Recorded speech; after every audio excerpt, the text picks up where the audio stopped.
We want our kids to fail at home. We want them to experience those lessons now while it's safe and they're loved and cared for, and we can talk about it and dialogue and go, that happened. What do we maybe need to do differently next time? Not give them everything they want and never let them have a bad experience or a negative feeling. And then they get out into the world and they're shocked and they're not prepared. That's not loving them well. You're listening to the Mindful Mama podcast, episode 201. Today, we're talking about how to handle chores at every age with Deana Thayer and Kira Dorrian.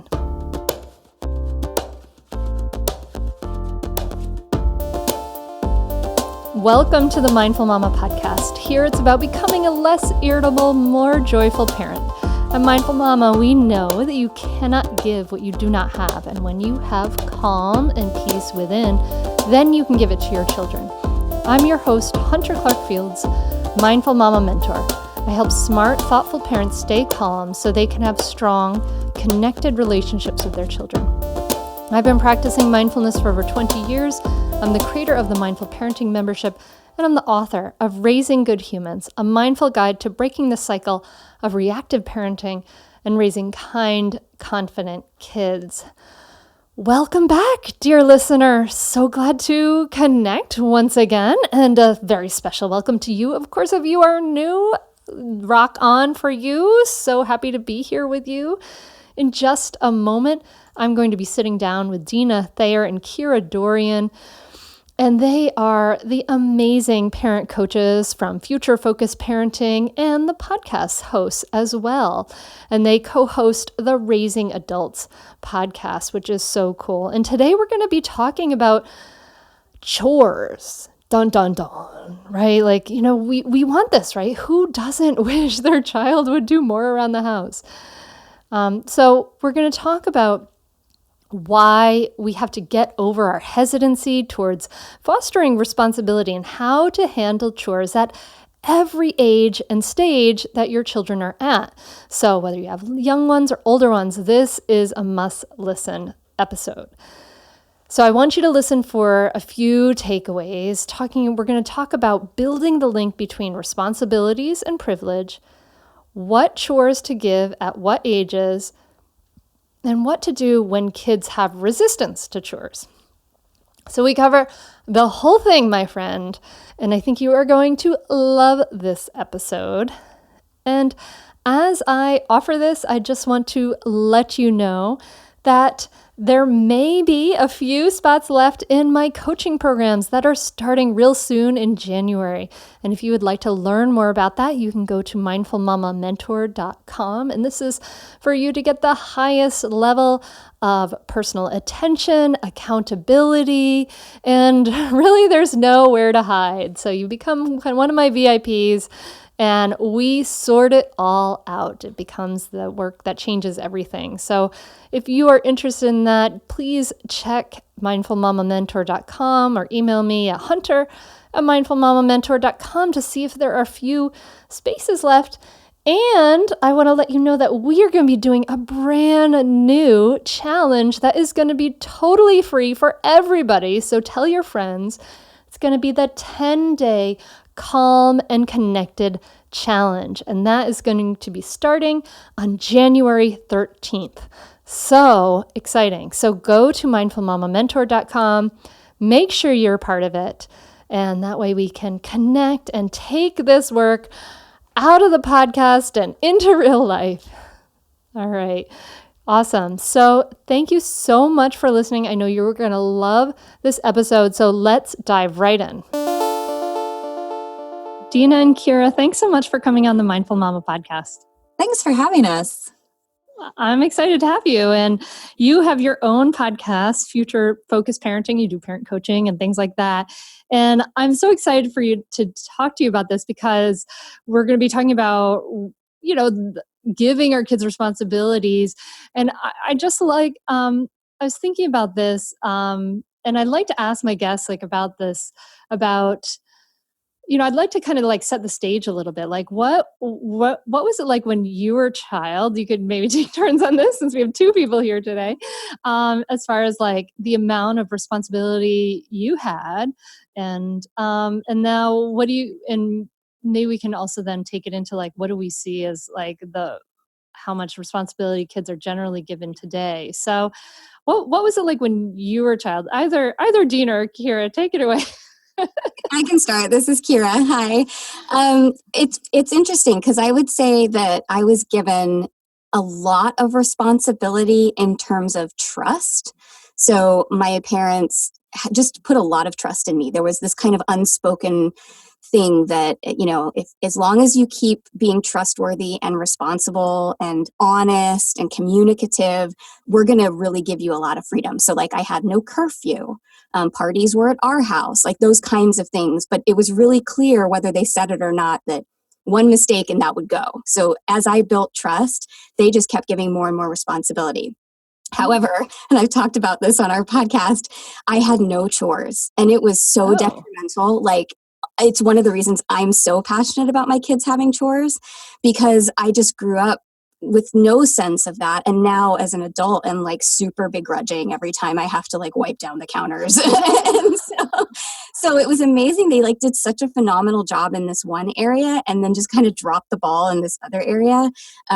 So yeah, that's kind of what I would say about my upbringing. Yeah. What about you, Deana? So, can I ask you about that?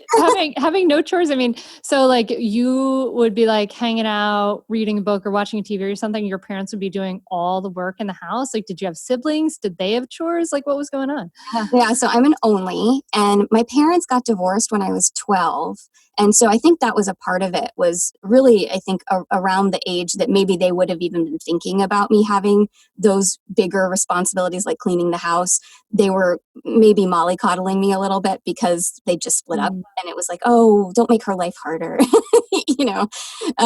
And so I think that was the thought behind it. And then it just, tripped into all these other things. But I mean, I say I had no chores. Like I lived predominantly with my dad, and I mean, I did a lot of, like, I cooked for myself. I packed my own lunch. So there was a lot of like day-to-day responsibility. I guess I should be more specific. It was really around cleaning. Like my father did not like that my room was a mess, but never really made it a thing that it had to be clean. I didn't have to help with cleaning. The few times that I did, it was just such a disaster that I think he gave up. So yeah, I think I had a lot of grown-up responsibilities in terms of some of like taking care of myself, but not so much around contributing to the household, if that makes sense. Kind of like my kids and the fall leaves. Yeah. How about you, Deana? Well, for me, I think we've come to learn a lot recently. You hear this different, distinct terminology between authoritarian and authoritative, and how one is detrimental and one is really positive. And I think my parents actually leaned a little more authoritarian, and so it was a pretty strict household, actually. But interestingly, and this might not be popular or common, I came to really appreciate it. I always knew where the boundaries were. There wasn't ambiguity. For someone like me, I'm like super type A firstborn. I liked that it was really clear and that the policies in our household weren't nebulous.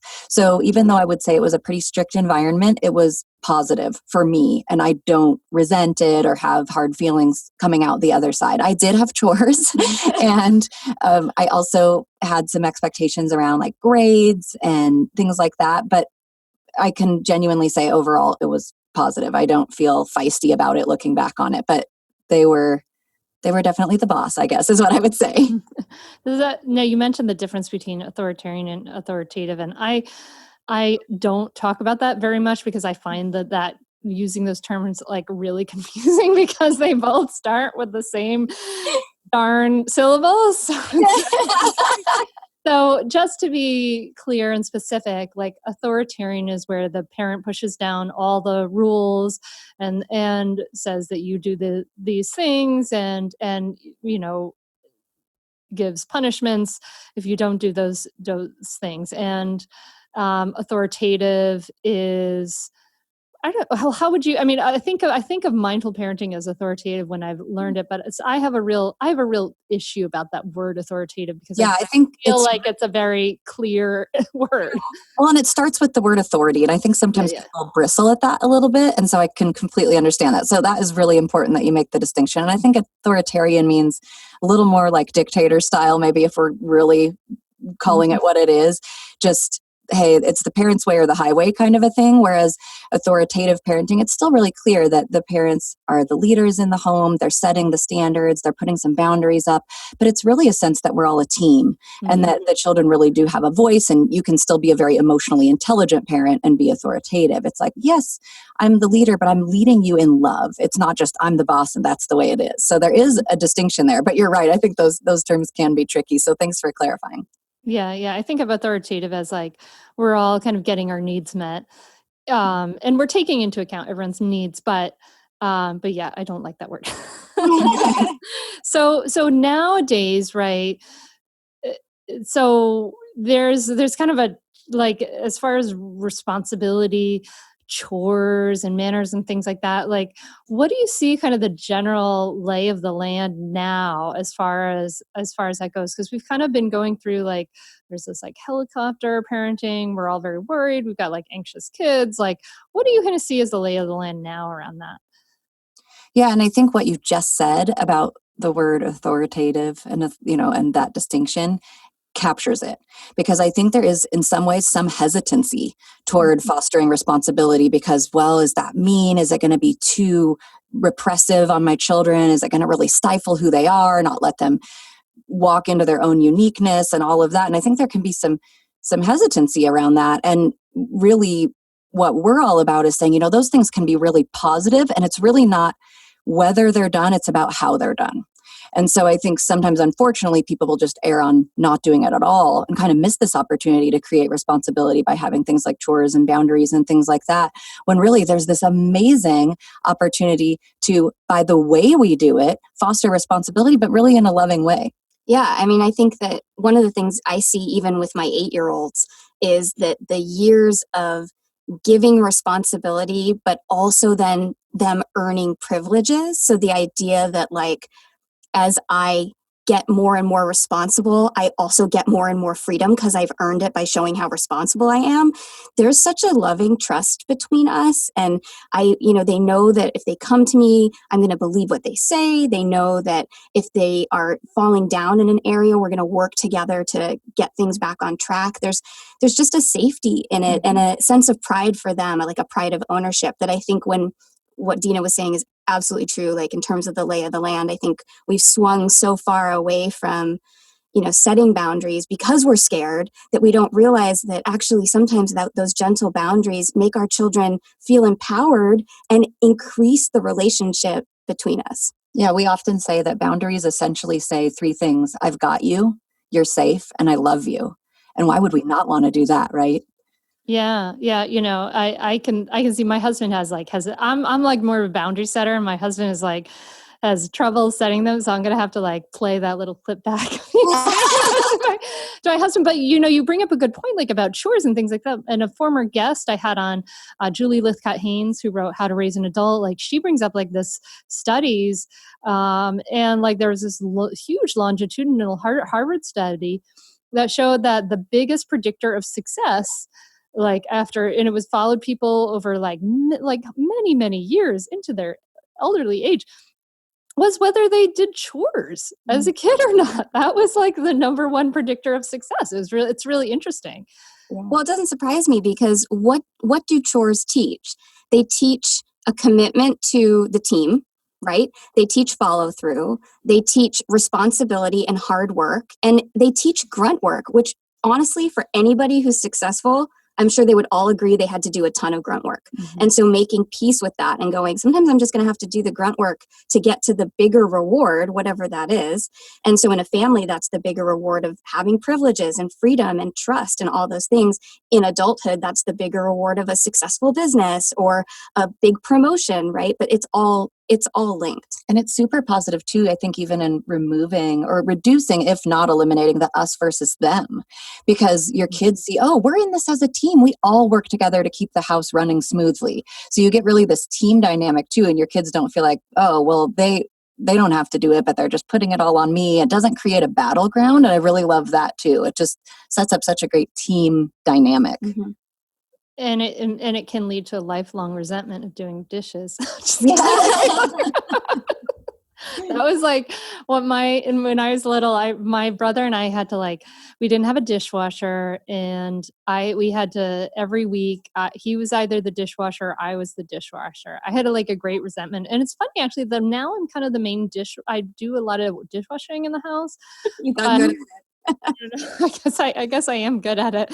Well, and this is why I think where parents can do this really well to prevent that resentment is building the link between the responsibility and the privilege. Because a lot of times it's like chores, choresy chores, but without kids realizing what they're getting as they're showing more responsibility. So one of the things we recommend is a chore for every birthday and a privilege for every birthday. I'd say definitely do it. It's really helpful. It will change your relationship with your kids for the better. It will help you communicate better. And I'd say communicate better as a person, as a wife, as a spouse. It's been really a positive influence in our lives. So definitely do it. I'd say definitely do it. It's so worth it. The money really is inconsequential when you get so much benefit from being a better parent to your children and feeling like you're connecting more with them and not feeling like you're yelling all the time or you're like, why isn't things working? I would say definitely do it. It's so worth it. It'll change you. No matter what age someone's child is, it's a great opportunity for personal growth and it's a great investment in someone's family. I'm very thankful I have this. You can continue in your old habits that aren't working, or you can learn some new tools and gain some perspective to shift everything in your parenting. Are you frustrated by parenting?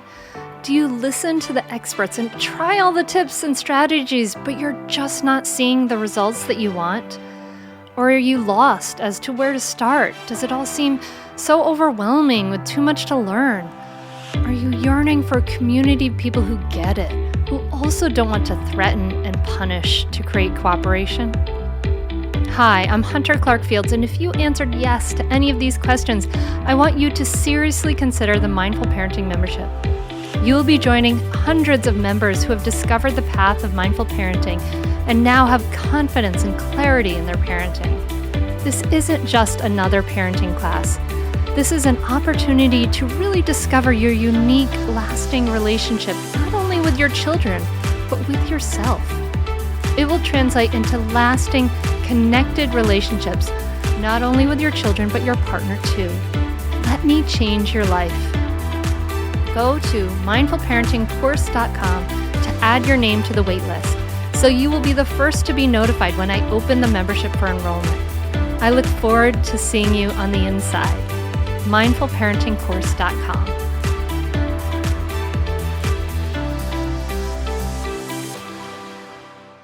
So every year you're getting older, you become more capable, and we do this in our house. You get a brand new birthday chore, but you also get a brand new birthday privilege. So maybe this year you have to start, vacuuming once a week, but I'm also going to extend your bedtime by 30 minutes. So they feel that link between, as I get bigger and stronger and more capable, I need to be more responsible, but then I'm also capable of having these privileges.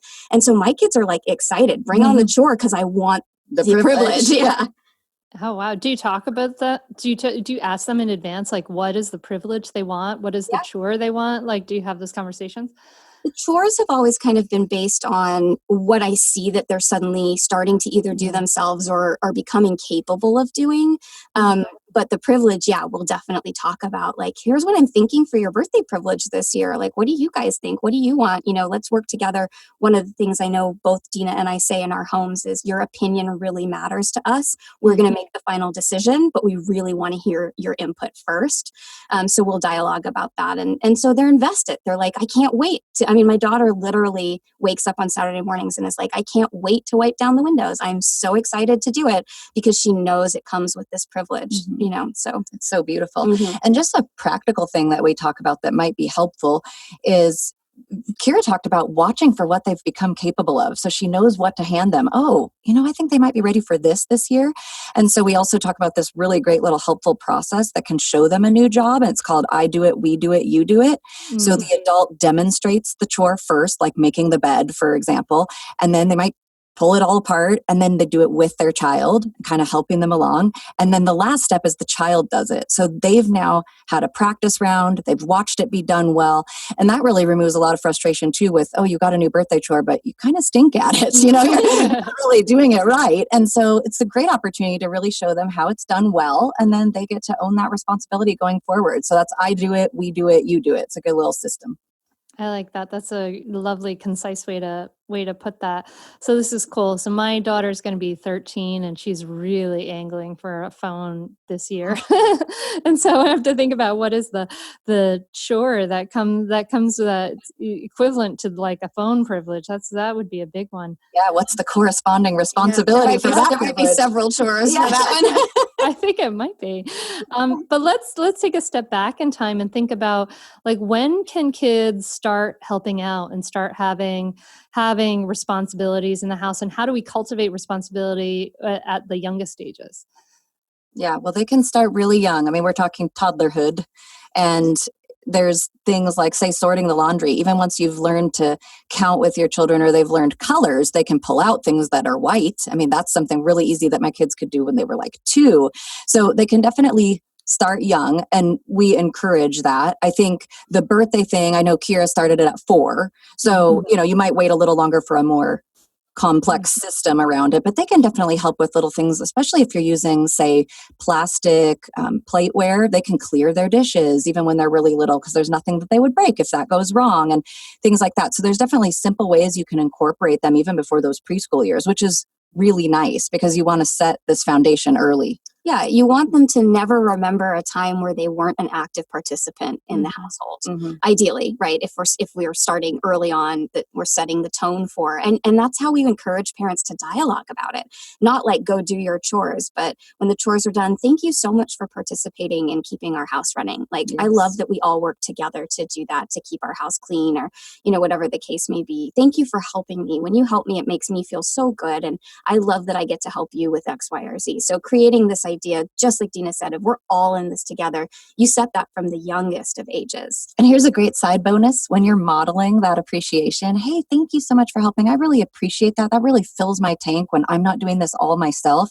You've now modeled being grateful, and maybe, just maybe, they might thank you sometimes, because we all know motherhood is like super thankless, right? So you never know when that being a good example might pay off and you actually get a thanks for a meal. And I say that like being lighthearted, but really it's true. If they're not shown, wow, I should be thankful even for those everyday things that my parents do and not take them for granted, they might not know to do that. And parenting is really thankless and kind of behind the scenes sometimes with really not much gratitude. And so we can model that for our children. And it's amazing how much more grateful they become because they've seen it. Yeah. And I think, oh, sorry, go ahead. Actually, my daughter, who's 9, has thanked me for making dinner the other night, when I was tired. And I was like, oh, great. Thank you, honey. And I think this is the other thing is that, parents are so overwhelmed. We do so much. It's also for us. So yes, everything we said is the main focal point. We want to raise responsible adults. We want to teach responsibility from a young age, but we also for ourselves need to be passing things off and learning how to do that. How do I say, you know what, actually you're capable of making your bed, so I shouldn't be doing it anymore. You're now capable. I want to take that off my plate and put it on yours because you can. And that's going to make my life easier. I'm going to be a better parent. I'm going to have more energy, right? So that's a nice kind of secondary reason that giving over responsibility consistently over the years is helpful to everyone. Yes, please get good at delegating. I mean, that's a way that you take good care of yourself too and don't get burnt out. I think some parents almost go into martyrdom, like I'll just do it all, but they actually resent doing it all. So this is a really good balance. So at the young ages, you can they can do chores, sorting like I really think of like the whole Montessori system because like my kids we were very involved in Montessori. Like I remember like screwing in the hooks at these like little low levels and putting the pitcher of water down at a low level and the cups down low so they could reach all these things and feeling like I remember going to other houses and feeling like these kids would be like, "Mommy, Daddy, I'm thirsty. I want a cup of water." And I'd be like, God, just give this child a way to get the water themselves, and then you're giving them responsibility. And plus, like when they're young, when they're toddlers, they're super enthusiastic about all the things. Yes. Like wiping is fun then, so you might as well Might Oh have my well goodness, started yes. then. I'm really glad you said that. It's about helping them reach the standard, right? So if we have an expectation, we also help them reach it. So you're right, making things low, letting them use a stool if they're putting their dish in the sink and things like that. Make it so they can achieve it, make them capable of it. And that makes such a difference. And the enthusiasm is so true. They don't have a negative connotation for chores yet, right? So that's sort of a societal construct that I think comes later. We have an opportunity to create a foundation where it's like chores are actually just really a positive thing. We just work together to help our household run smoothly, not this, it's not seen as like a drudgery. So that can be really helpful to take advantage of their enthusiasm. I completely agree. So when we get into like say ages 5, 6, what kind of chores do you see are appropriate for that age, or what kind of chores did you give your kids at those ages? Yeah, so I think Deana said my kids started getting like structured chores at age 4. So they had 4 chores at age 4, and then we add one every single year. So the chores when they were small were things like clearing the dishes. They had to do some quiet time. I was never a fan of getting dressed. I was like, that's just good hygiene. Let's just do that. So it was things like that. But as they got into 5, they had to start making their beds. My kids are 8 now, so I wash the sheets, and they actually like put the sheets back on and back in the pillowcases. I'm trying to think what they got last year. This year they started actual cleaning. So my son vacuums on a Saturday, and my daughter either does counters or windows, depending on what needs to be done. And as they become school age, you can look at things like putting your backpack away, hanging up your coat, putting your lunchbox up at the top of the counter so that I can clean it out, being responsible for your at-home folder, making sure I get the things that come home from school. These are all things that teach responsibility. We have a thing on the door as my kids exit the door. Do you have your, and like a picture of a backpack, a picture of a lunchbox. So I don't ask them about those things. I say, did you check the pictures? Right? And then they go, oh, and they have to look at the pictures and be responsible for gathering those things. As they get older, I won't even be asking that anymore. My expectation will be that they're doing that themselves. Yeah. And the dichotomy, like the great thing here is with the merging of school, there are school jobs that come kind of quite naturally, like Kira mentioned. And I also handed off making the lunch slowly. So first we would organize it so that it was like, here's your main course and your fruit and your crackers, and they would know where to grab those, but I had maybe assembled the sandwich. And then maybe the next year it was, where to find everything and you're popping it all in. And then by the next year, my hands are totally out of it. You're even making the food. We did the same thing with like laundry, because there are some jobs that are kind of multi-step. So my children first learned how to sort laundry, and then I was still washing it and folding it, but then they learned to put it away. So then they'd put their folded laundry away in the drawers. And then maybe the next year they were folding and putting it away, and eventually I was hands off. So my kids did their own laundry starting at 10. They did the whole process start to finish, but we stair-stepped them into it. So again, it's about this, not handing them something that's overwhelming. It's watching what they're capable of. And those early grade school years are a wonderful opportunity for starting that foray into house chores, and then taking responsibility for what happens with your school stuff, and because school's starting, so it's just a great time for it. And I should probably add that neither Deana nor I are advocates of paying for fundamental chores. Mm-hmm. So we love the idea of there are chores above and beyond what's expected of you that you can earn money for, but those, for us, our birthday chores, for example, those are, you just do them because we all have to pitch in. But if you want to make some money doing something above and beyond that, then I will absolutely help you figure out how we do that. Yeah, it's great. We had a little list of chores and what they were worth that they could do for extra above and beyond. But just being part of helping the household run, that's just expected, and we don't pay for that. So that's a great point. So what do you do when your kids are having resistance to taking on those responsibilities and resistance to doing these chores? Like what's your strategy? I'm really glad you said when and not if. Because if. That is for sure going to happen. So there's a lot of things that you can do. And I'm going to let Kira go first because she's still kind of in this, and I have teenagers. And so I can talk about some great things for older ones that are really helpful if they get to be kind of a stinker about this. Yeah. So go ahead. So I think the first thing is, if you start this early, you're just going to see less of it. That's what I've noticed. Like, it's not that my kids never gripe. Of course they occasionally do, but they gripe much less than my friends who tried to implement chores at age 8. So that's the first thing, is that, when you set this tone early, it just becomes becomes a part of the way that we do things. But in our household, they really understand the concept of privileges. This idea that like not everything in our house is guaranteed. TV is a great example. I don't have to let you watch TV. That's a privilege that you earn by being a part of our household, but it doesn't like come with the parenting, right? Parenting means keeping you safe and fed and clothed and a roof over your head and loving you well, but I don't actually have to let you watch TV.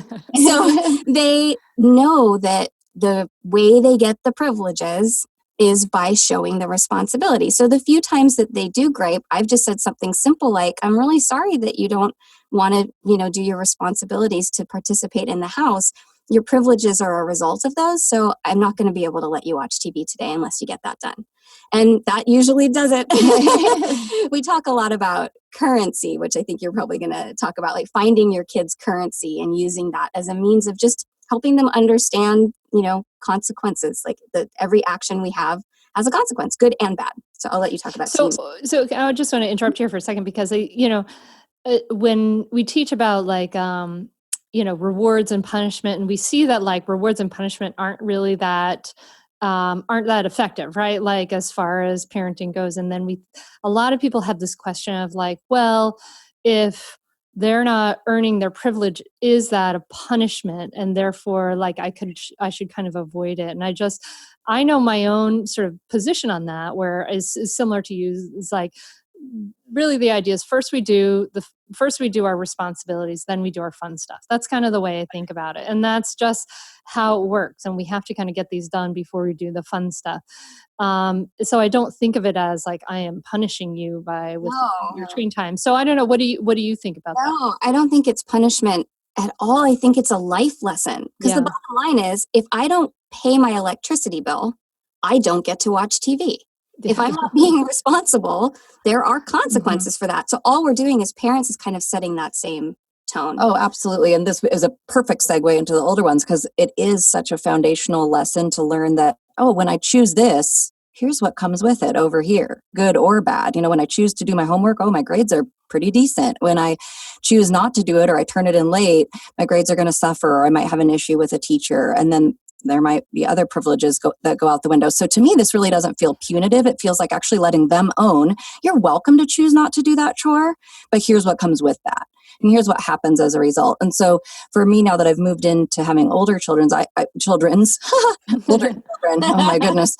And we have a whole span of like teens and young adults now. So it's been really helpful to just let them own that. So if the room is a mess, I much prefer if it's not, but I've said, that's totally fine. But at our house, we only have furniture on the floor. So if I see other things on the floor, I'm just going to take them. And so, they feel like they're very motivated to keep the things that are really important to them. And so I haven't had an issue with that. But the other thing we can do, if you're like, that just feels too punitive to me, like, they should be able to have a messy room. You can shut the door. You can choose not to look at it and say, that's your space, but I don't have to look at a mess because this is my home and I'd rather not. Another thing is, as they come to care and understand the value of money, we've been able to really use that to our advantage. And so I've sometimes been able to say, no problem, you don't need to use to do your chores if you'd rather not. I'm happy to take some of the money from your account and pay your sister to do it. And what is really wonderful about that is they start understanding the value of money. They don't want to lose money. And yet I'm not going to have a sibling do it for free or myself do it for free. And it makes a huge difference. So if you get kids who start to care about money, that you can definitely use that. You mentioned the electronics thing. I think that's becoming really huge, and understanding that having devices is a privilege. And so we do all our parts in the house to be able to maintain that privilege. So there's a lot of ways to let them own the choice without coming down with the hammer and like, if this happens, you're not doing this. I also appreciated a moment ago, you mentioned, doing your jobs before you get to the fun stuff. And we talk a lot about that. I think the old adage, like work before play. And so I will sometimes tell my teenagers, oh my goodness, yeah, you've asked me about going to this thing this weekend. Definitely. Why don't you approach me about that when your jobs are done and we'll talk about it. Mm-hmm. So it just puts the ball in their court that I'm happy to have a talk about doing whatever that fun thing is, but they know the other things have to happen first, and then we can have a dialogue about it. Yeah, I think we are living in a world, we talked earlier about like the lay of the land. I think we're living in a world where we're so scared for our kids to have any negative feelings or experiences. And they're so essential. Because, excuse me, we're not setting them up for success if we're teaching them that, like, oh, you didn't do your chores. Well, I'm still going to give you everything you want. Mm-hmm. That's not how the world works. And Deana and I talk a lot about, we want our kids to fail at home. We want them to experience those lessons now while it's safe and they're loved and cared for, and we can talk about it and dialogue and go, that happened. What do we maybe need to do differently next time? Not give them everything they want and never let them have a bad experience or a negative feeling. And then they get out into the world and they're shocked. And they're not prepared. That's not loving them well, even though it feels like it. No one likes to see their kids sad or frustrated or disappointed. But those are normal human experiences, and we have to let them have them in that safe environment first. So good. And we talk a lot about being a needs-based parent, parenting toward your child's needs. And sometimes the need is to learn the life lesson. And we're actually loving them best by letting them learn those things so that the world doesn't feel like a slap in the face when they get out there and go, whoa, this is nothing like what I experienced growing up, and they aren't prepared for it. So then we end up actually doing them a disservice, where instead of clearing the way for our children and making it all smooth, we prepare our children for the path.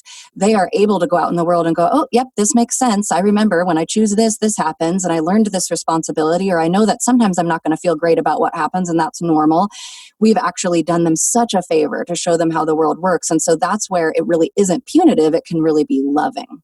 And this is the way you're talking about it, I really appreciate, because you're talking about the middle path. It's not like life is hard, so I'm going to make my kids suffer and like experience hard life. But it's not like, I'm going to be that snowplow clearing away all the responsibilities. So as you talk about this, for me, the thing that comes up, and I think it makes sense as we kind of move up in the ages too, thinking about, say, if we're moving into a child who's like more like 9, 10 or whatever, the idea of homework starts to come in.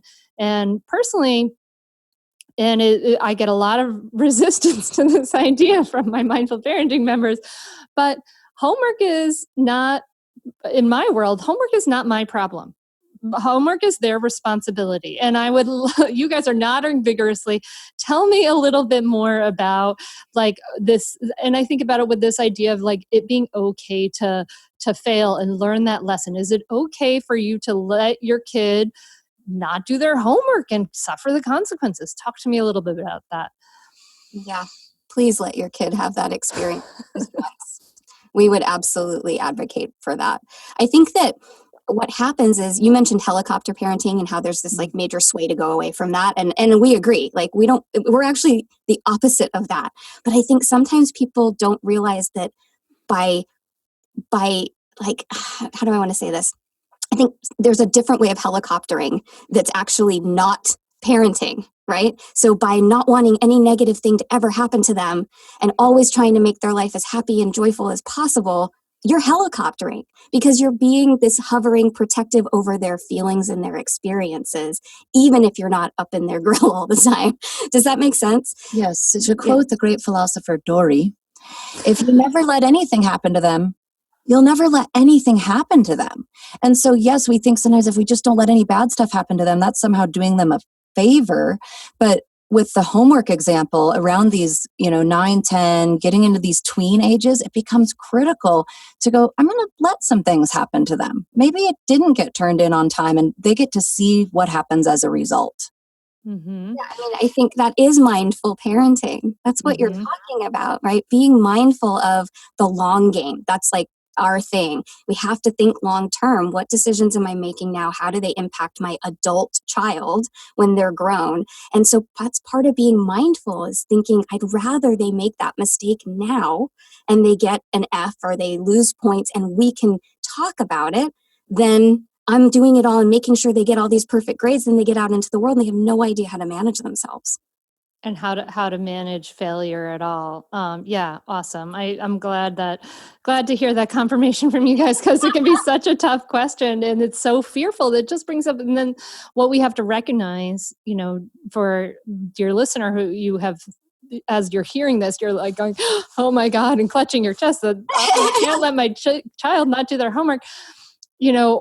This is your stuff, right? Like these are your fears. This is your work to work with, and that's okay. So that this is where our kids are our Zen masters showing us our issues. So let's think about like 10-year-olds, 12-year-olds, 13-year-olds. Any ideas for sort of responsibilities and chores? Maybe especially 13-year-olds. Now that I think about my daughter. Might there be a reason for that? Well, I know that in our household, middle school was a really critical time. So we upped the responsibility, but we did it really strategically, and we did it in two ways. And the first is we did increase some of the household responsibility. And right about the time our kids were all becoming tweens, we became a family of 7. I'm in a blended family. So that was like crazy and wild. And so we had to figure out, how do we now divvy up chores? Now there's 5 kids, and how do we make them age appropriate? And it was a challenge, but we did step that up.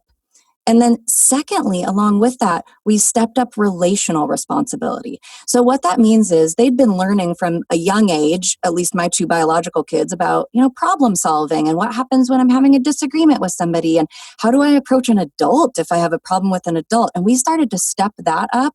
For me in particular, my kids go to a school that's divided into grammar and secondary school, and secondary school starts at 7th grade. So around this 12 time frame rather. And so at that point is when I stopped going to teachers on their behalf.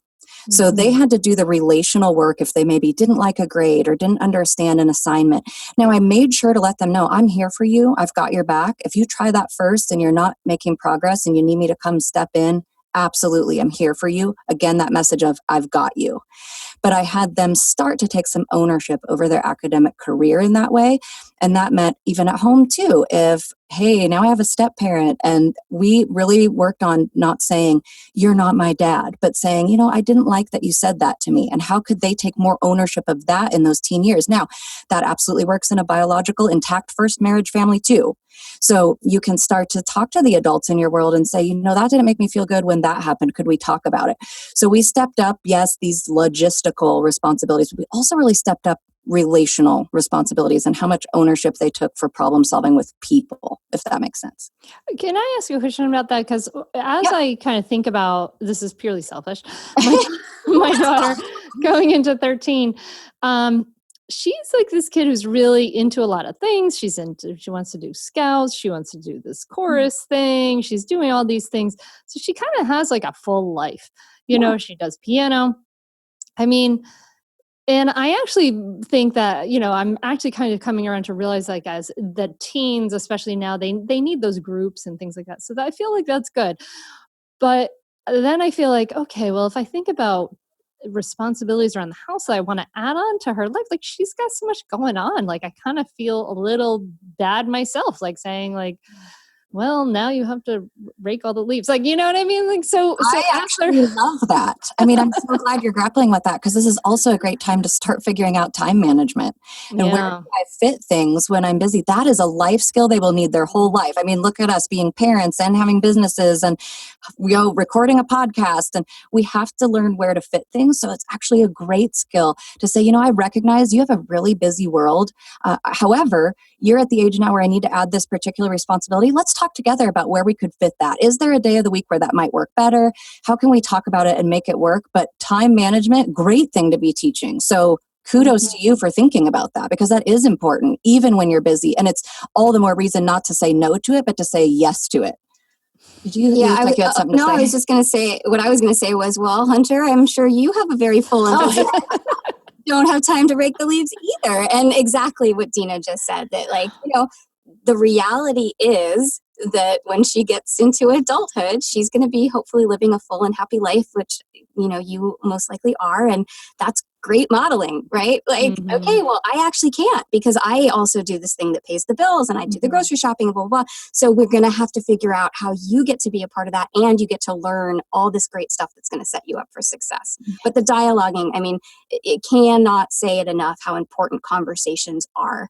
Even with my 8-year-olds, we dialogue. They are a part of this conversation, and kids just feel so much better about any decision that comes down in the household if they've been a part of it. If it's not just like, hey, now you rake leaves, but it's, look, you have this full life, and I need a little more responsibility from you. Just like Deana said, where do we fit it in? Let's work together to figure that out. Yeah, they love it when their voice matters. It makes such a difference. All right. So, and when we have kids, this idea of these responsibilities, they're setting our kids up for this idea of like raising an adult, so that you are out of a job, you're not doing much by the time they're 18, they're 17, they're 18. Then this is the hope, and the great like angelic voices kind of like, oh, it's like trying to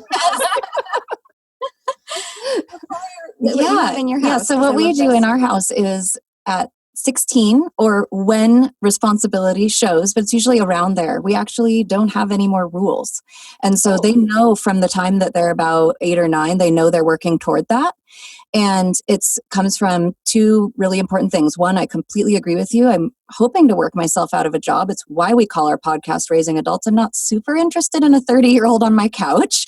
So it's part of that, working you toward that responsibility. But the second piece is what Kira mentioned earlier. Then when, not if, when they fall down on having all these responsibilities, it's happening while they're still under my roof, and we can talk about it. Like, oh, so that didn't go so great. What do you think? What do you think we maybe want to do differently next time?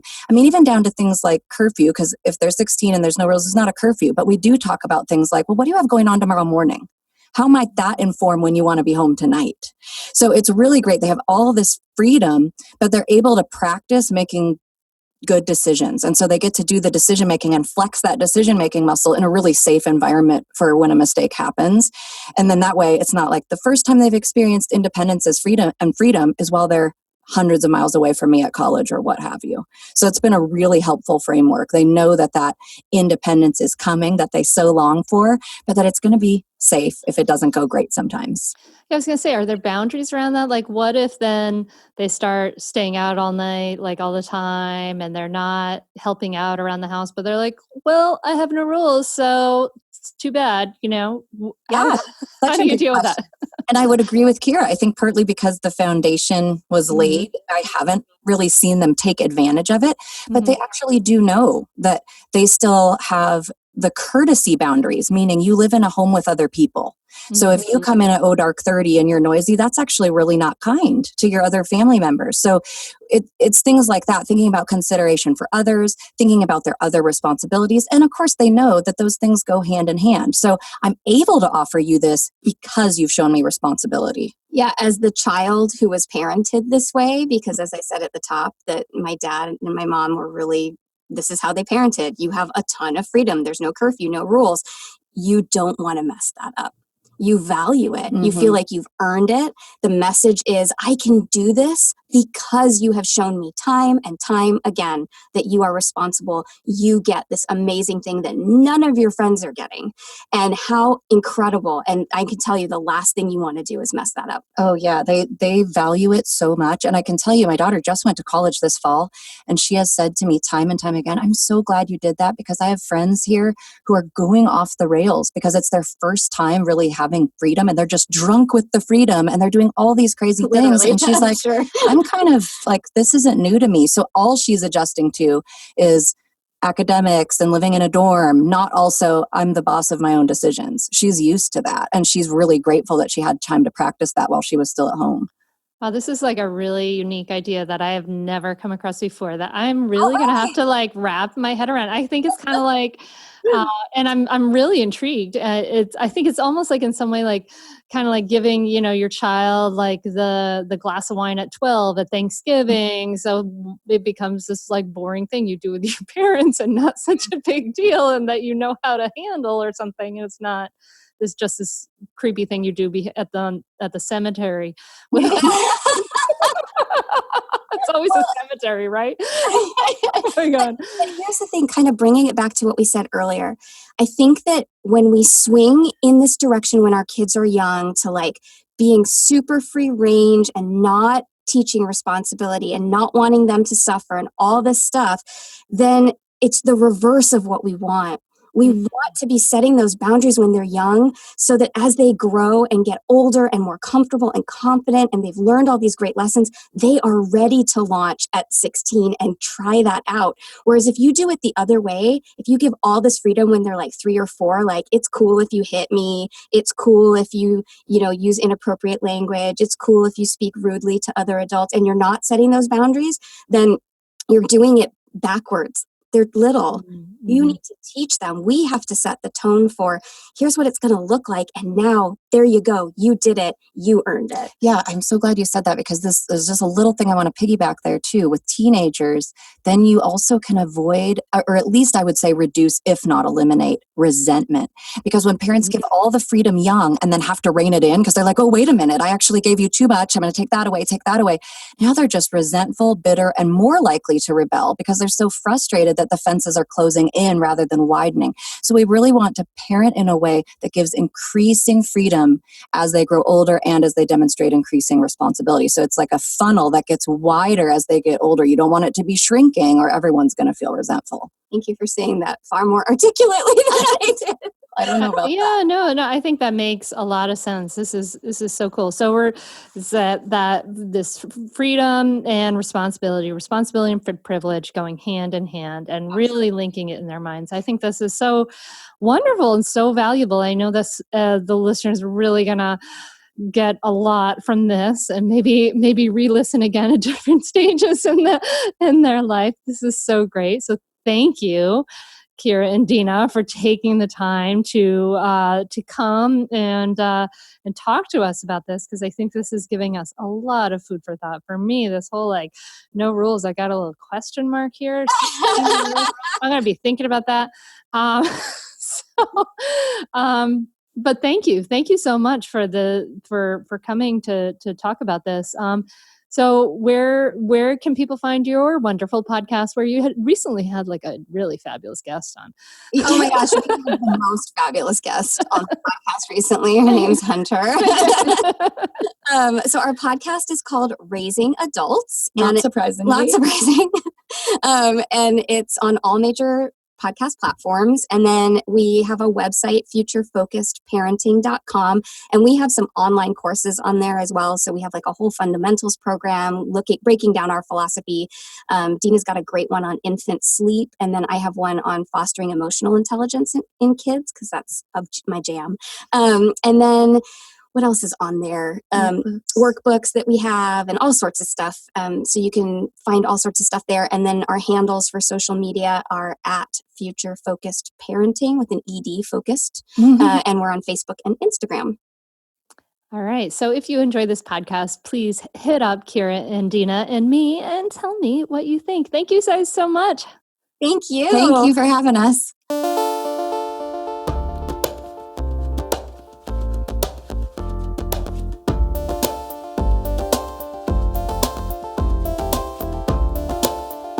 I loved this conversation. I could have talked to them for a while. Definitely had my own takeaways with Kira and Deana.